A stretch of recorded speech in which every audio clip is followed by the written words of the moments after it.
Okay, may bago tayong bisita. Ayan.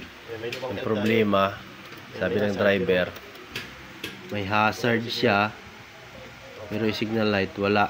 Ayan, oh. Ayaw sumignal. Ayan. Oh. Walang signal light. Okay.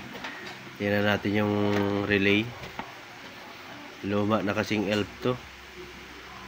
Ano na to, sulit na yung may-ari. Ayan, oh. Natin yung mga fuse nya kasi yung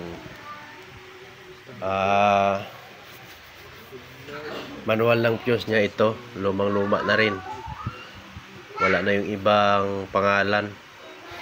I-check na lang natin lahat to kung alin yung may problema.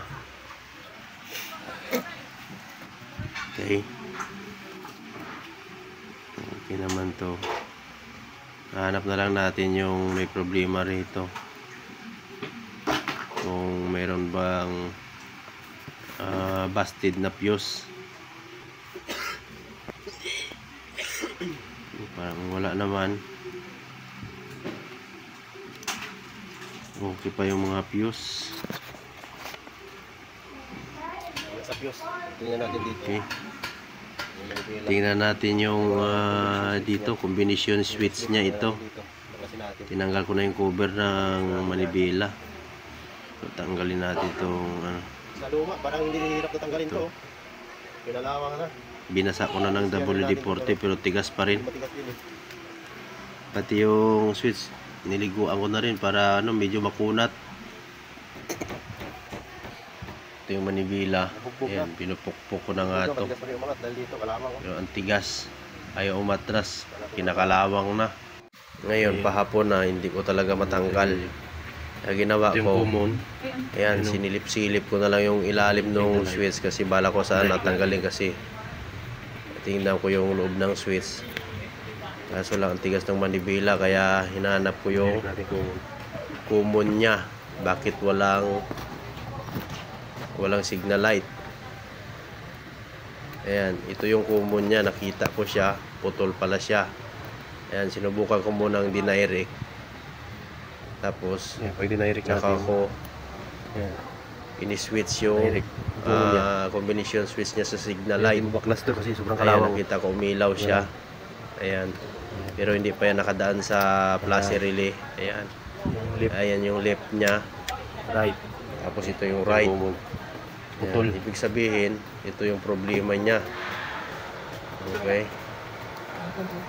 Kaya nawala siya ng signal light pero may hazard. Ngayon, ito pala ang problema nya. Naputol yung supply ng common nya sa left and right na signal light. Naputol siya dito sa ilalim. Dami niya ng opera na inabot. Tapos sa luma na ng truck na to, sa tagal na, ito na nangyari sa wire nya.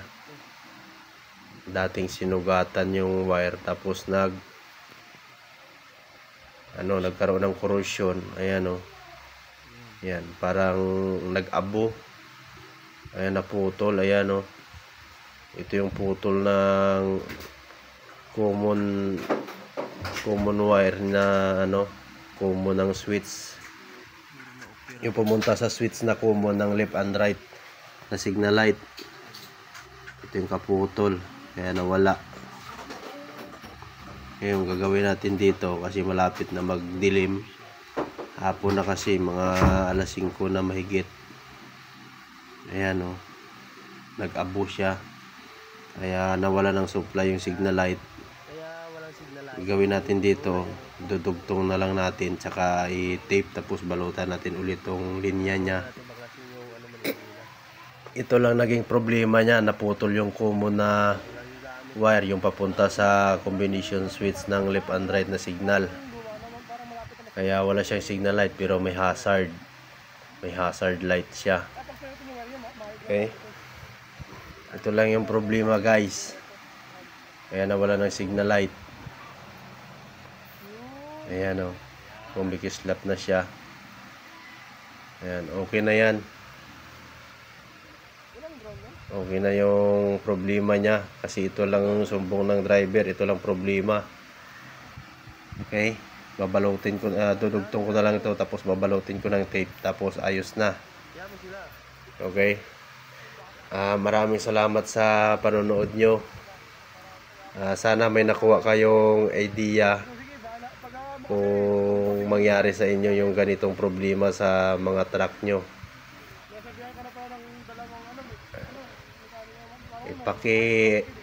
Subscribe naman sa YouTube channel ko. Pa-comment na lang kung may ma-comment kayo. Tapos like. Tsaka baka pwede nyo rin ma-share para mapanood din ng iba, para magkaroon din sila ng idea kung paano i-troubleshoot yung ganitong problema sa signal light ng mga truck o kahit mga sasakyan na ibang sasakyan, basta may signal light. Okay, maraming salamat sa panonood nyo. Share na lang guys. Maraming salamat. Okay, ayos na. Nadugtong ko na ngayon. Gagawin ko, babalutin ko na lang ito. Tapos ibalik ko yung pati yung switch ng headlight. Natatanggal na din sa kalumaan. Ayan, tingnan nyo naman. Puro na opera sa luma na ng truck na to. Pero lumalaban pa rin. Okay. Ayan, okay na, 'di ba? Nagbi-blink na yung signal light, left and right. Okay, thank you guys sa panonood. See you next time.